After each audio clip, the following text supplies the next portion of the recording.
Picture चालू करो बे।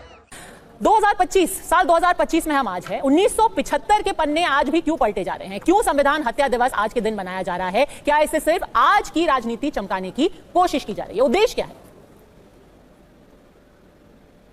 पद्मजा जी, सबसे पहले तो 50 वर्ष पूर्व जो हमारी संवैधानिक और लोकतांत्रिक यात्रा में सबसे काला अध्याय था, उसको याद करते हुए अपने मन से पूरी श्रद्धा भाव से जिन्होंने भी उस समय के लिए लोकतंत्र सेनानियों के रूप में काम किया, चाहे वो वाजपेयी जी हो, आदरणीय जेपी जी हो, आदरणीय मुलायम जी हो या अडवाणी जी और लालू जी भी हो, उनको मैं नमन करता हूं, उनको मैं सम्मान देता हूं। देखिए, जिस पार्टी का पूरा दिनचर्या चलता है कि 47 में हमने ऐसे आज़ादी दिलाई, ये राजीव ने ऐसे काम कर दिए, इंदिरा ने ये कर दिया था, नेहरू ने वो कर दिया था, जिनकी पार्टी का पूरा धंधा ही इस पर चलता हो, वो इतिहास में जाने से कतरा रही है।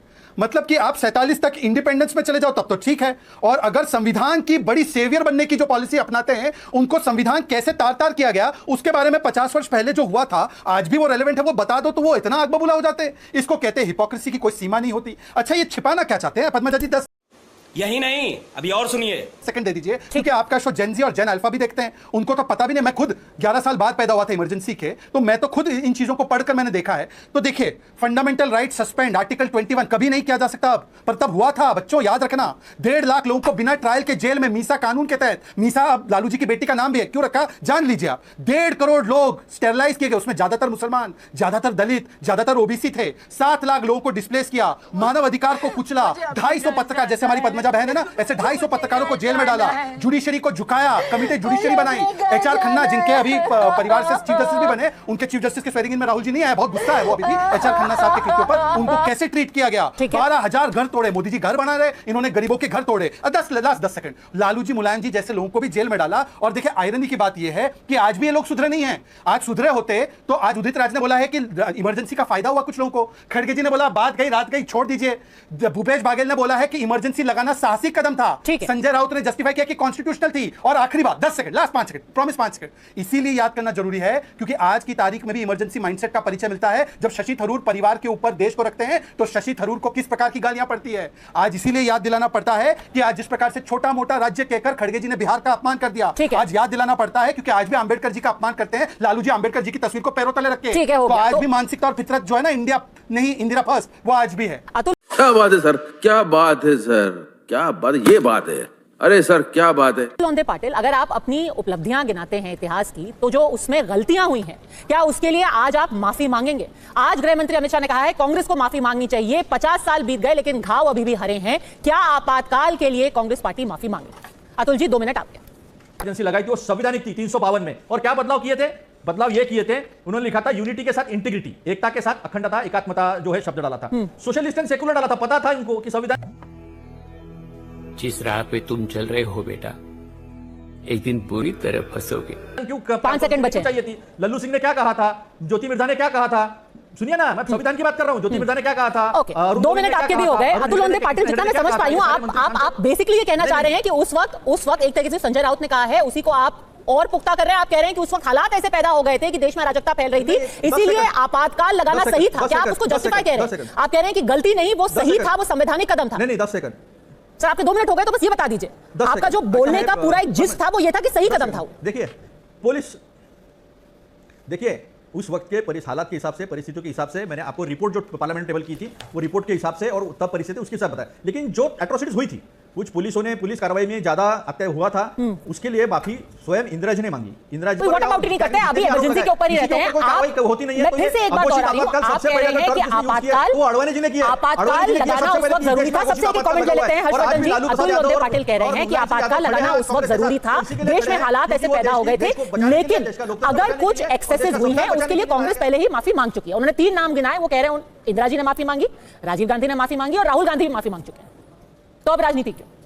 अनुजा जी, मुझे तो लगता है सबसे पहले कि अगर सचमुच उन्होंने माफी मांगी होती और सचमुच उनकी नीयत ये होती कि हमसे बहुत बड़ी गलती हो गई, तो आज मित्र अतुल लोंढे पाटिल जी को इस तरह से विस्तार पूर्वक उसके समर्थन में व्याख्या नहीं करनी पड़ती। नंबर 1। नंबर 2 ये कि बाला साहब देवरस जी की चिट्ठी का झूठा और गलत संदर्भ, मैनिपुलेटेड, बाला साहब जी ने बिल्कुल चिट्ठी लिखी और बाला साहब जी ने उसका जिक्र करते हुए बाद में कहा भी है कि आर मलकानी जी की पुस्तक है द आरएसएस स्टोरी, उसमें बहुत साफ साफ उसका जिक्र है, जिसमें वो कहते हैं कि जो 80% लोग थे जो जेल गए वो किसी न किसी तरह से संघ से जुड़े हुए थे, क्योंकि आपातकाल की लड़ाई अखिल भारतीय विद्यार्थी परिषद उसकी अगुवाई कर रहा था नौजवानों में, और जो समाजवादी थे, जो जनसंघी थे, जो संघी थे, वो सारे के सारे लोग उसमें लालू, मुलायम और भाजपा के नेता, मतलब आज की भाजपा के नेता तब के पुराने जनसंघ के, वो कोई अलग अलग नहीं। ये इनका झूठ देखिए पद्मजा जी, ये हर्षवर्धन त्रिपाठी जो है ये कैसे हो सकता है सर? बीच में देखिए, आपको पूरे 2 मिनट मिले थे, अभी राशिद किदवई भी इंतजार कर रहे हैं। एक बार सबके ओपनिंग कमेंट्स हो जाए, फिर मैं डिबेट ओपन कर दूंगी। इनको बात पूरी करने दीजिए, फिर राशिद किदवई। हर्षवर्धन जी, मैं देखिए, ये भी वही मानसिकता है, अतुल लोंढे पाटिल की मानसिकता वही है कि मेरे सामने कोई कैसे बोल सकता है, क्योंकि आज अगर 25 जून 2025 नहीं होता पद्मजा जी, तो अब तक तो या तो आपकी नौकरी ये खा गए होते, या आपको फोन करके चैनल को फोन कर कहा होता कल से हर्षवर्धन त्रिपाठी दिखेंगे नहीं। फिर भी अगर दिखते तो अभी TV9 की लाइट कट गई होती, जो काम होता, जो अगर 25 जून 1975 होता, इंदिरा जी होती तो लाइट कट गई होती। दूसरा, जब अतुल लोंढे पाटिल ने कह दिया तो फिर भी अगर नहीं मानते तो माफी मांग चुके हैं, वो कह रहे हैं माफी मांग चुके हैं, उन्होंने मानी है कि गलती हुई थी। मैं कहता रहा हूं गलती कहां मानी है। आप जरा देखिए कांग्रेस के नेताओं की भाषा, वो उसको जस्टिफाई कर रहे हैं। वो कह रहे हैं कि उस वक्त देश में हालात ऐसे थे। अरे भाई, तब तो नरेंद्र मोदी की सरकार तो संत सरकार है। क्या शाहीन बाग में जो कुछ हुआ वो कह देते कि ये तो आपातकाल लगा देना है, ये जो किसानों के नाम पर जो आंदोलन हुआ कहते थे कि आपातकाल लगाना है, या देश के किसी भी हिस्से में कोई आंदोलन हो तो कहते आपातकाल लगाना है, JNU में कोई आंदोलन करे तो कहते थे कि आपातकाल लगाना है। मुझे लगता है कि ये सीधे, और एक लाइन जरूर बोल दूं, बड़ा महत्वपूर्ण है, बार बार कहा जा रहा है क्यों इसकी चर्चा होनी चाहिए। कल प्रधानमंत्री संग्रहालय में देश के गृह मंत्री अमित शाह आपातकाल के 50 साल पर बोल रहे थे। लंबा भाषण था, उसकी बात मैं नहीं करूंगा, वो आज भी कहीं कहीं बोले, लेकिन एक लाइन उन्होंने बहुत महत्वपूर्ण बोली।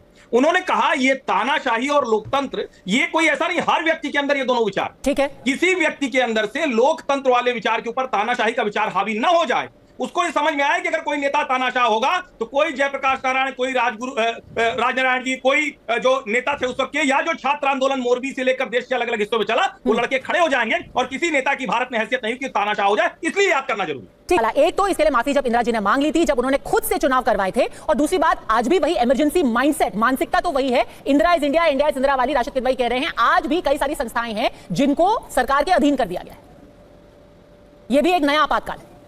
देखिए राशिद किदवई जी ने कांग्रेस को बहुत वर्षों तक कवर किया। उनकी in fact one of the best books है 24 अकबर रोड, जो मैंने पढ़ी है, और उसमें राशिद जी ने बताया है कि आए दिन किस प्रकार से ये मानसिकता जो इमरजेंसी की नरसिम्हा राव के लिए कैसे प्रकट हुई जब शव को अंदर आने नहीं दिया। मैं राशिद जी की बात को ऑन रिकॉर्ड लेता हूं कि इंदिरा जी ने माफी मांगी, तब तो राशिद जी मुझे समझाइए, पद्मजा को और हर्षवर्धन को समझाइए कि यहां पर बैठे फिर अतुल जी ने क्यों डिफेंड किया इमरजेंसी को।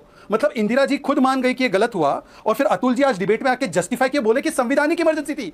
पद्मजा जी, जुडिशियल रिव्यू हटाना, आर्टिकल 42 लाकर मिनी कॉन्स्टिट्यूशन स्थापित करना, फेडरल राइट्स खत्म करना, 356 लगाकर क्या क्या नहीं करना, पार्लियामेंट और कैबिनेट को पंगु बनाना, वो संवैधानिक था, ये अतुल जी बोले, तो मुझे क्यों डांट रही हैं आप। अच्छा, दूसरी बात मैं बताता हूं, देखिए कितनी विडंबना की बात है, क्योंकि राशिद जी खुद हिस्टोरियन भी एक प्रकार से हैं। ये है राजीव जी का बयान, मैं देखो इधर उधर की कोट नहीं कर रहा हूं, मैं तो कोट कर रहा हूं डेट के साथ। July 8, 1985, Rajiv ji says mama was right when she imposed the emergency. अब ममा ने माफी मांगी और ममा के सुपुत्र बोल रहे ममा वाज राइट, और ममा के जो राजनीतिक वंशधारी है वो भी बोल रहे कि जो ममा ने किया वो सही था, तो ममा की माफी का तो यही अपमान कर रहे हैं। अच्छा, तीसरी बात पर आते हैं। आज भी मानसिकता आपने बिल्कुल सही कहा राशिद जी। देखिए ना, एक शशि थरूर 4 बार के सांसद, क्या कहा उन्होंने कि पाकिस्तान जो है वो आतंकी देश है। क्या कहा उन्होंने कि जो राहुल गांधी सरेंडर नैरेटिव बोल रहे सेना के खिलाफ, या जो कह रहे हैं कि ट्रंप ने सीजफायर किया, वो गलत है। तो आज उनको मुरलीधरन, जो कांग्रेस के एक नेता है मुरलीधरन, वो बोलते हैं this man is rubbish, this man is disgusting. कोई बोलता है कल का आया हुआ नेता की उदित राज जैसा, बोलता है कि ये सुपर प्रवक्ता है। अरे ये तो इमरजेंसी मानसिकता आज भी। और देखिए लास्ट बात, आपने कहा कि सेंसरशिप वाली मानसिकता, just last second, last 1 5 seconds, 14 पत्रकारों पर प्रतिबंध किसने लगाया हर्षवर्धन जी, जरा बताइएगा। ये 14 पत्रकार मुझे पसंद नहीं, मैं हिट लिस्ट, सुपारी लिस्ट निकाल के इनको बहिष्कार करता हूं। मतलब कि राजीव जी भी एंटी मीडिया लॉ लाए, 66 से ये मनमोहन सिंह की सरकार लेकर आई, जो सोनिया गांधी की सरकार थी, और अभी भी 14 पत्रकारों की सुपारी लिस्ट, ये किसने निकाला पद्मजा जी, जरा बताइए मुझे। नहीं बदले ये लोग, ठीक है, आपका चला गया मानसिकता। अब आज की बात हो रही है अतुल जी, मानसिकता अभी भी आपकी पार्टी की वो है। शहजाद पूनावाला कह रहा हूं, जहां तक तुर्कमान गेट की बात है ना सर, जो आपने नसबंदी की बात की थी और आपने पूरा बंसीलाल के ऊपर डाल दिया था, ये बात सच नहीं है। तुर्कमान गेट पर वहां पर हुई थी नसबंदी, और ये संजय गांधी के 5 पॉइंट प्रोग्राम में ये सब सम्मिलित था। ये सब लिखा हुआ है, सब इतिहास में दर्ज है। ये तो किसी एक के ऊपर ये डाल देना कि हमने नहीं किया, हमारा पार्टी का कुछ लेना देना नहीं है। मैं पूरा पढ़ करके किताबों से सुना भी सकती हूँ, पर ये सबको पता है जिसको भी इतिहास का ज्ञान है। बात मानसिकता की, अतुल जी। पद्मजा जी, वही संजय गांधी जी की पत्नी जो है वो कई साल तक इनके पार्टी से सांसद रही और मंत्री भी रही। वो हमारे लिए सम्मानित है, मैं उसके बारे में ज्यादा बात नहीं करूंगा। लेकिन इन्होंने सबसे ज्यादा आरोप अगर हरियाणा में किसी पे किए थे तो बंसीलाल चौधरी पे किए थे, ये भी ऑन रिकॉर्ड है, सच है। और हर्षवर्धन त्रिपाठी जी बहुत बड़े पत्रकार है, लेकिन कभी कभी बीजेपी का सपोर्ट करने में गलती कर जाते हैं। सर दिल्ली में तो अत्याचार हुए थे ना, आपातकाल के दौरान दिल्ली में जो अत्याचार हुए थे, मैं आपको आंकड़े बता देती हूँ। अप्रैल 1976 में तुर्कमान गेट में बुलडोजर से 150 पक्के मकान को हटा दिया गया, उनको वहां से हटा करके 24 किलोमीटर दूर रखा गया। पूरे देश में कई बार ऐसे थे 18-19 साल के लड़कों को उठा करके उनकी नसबंदी करा दी गई। तो ये कह देना कि ये गलती नहीं थी, इसका अधिकार हमें संविधान देता है, इसका अधिकार कोई संविधान नहीं देता। और संजय गांधी तो सरकार का हिस्सा भी नहीं थे सर, उनका 5 पॉइंट प्रोग्राम कहां से हमारे देश में लागू कर दिया गया?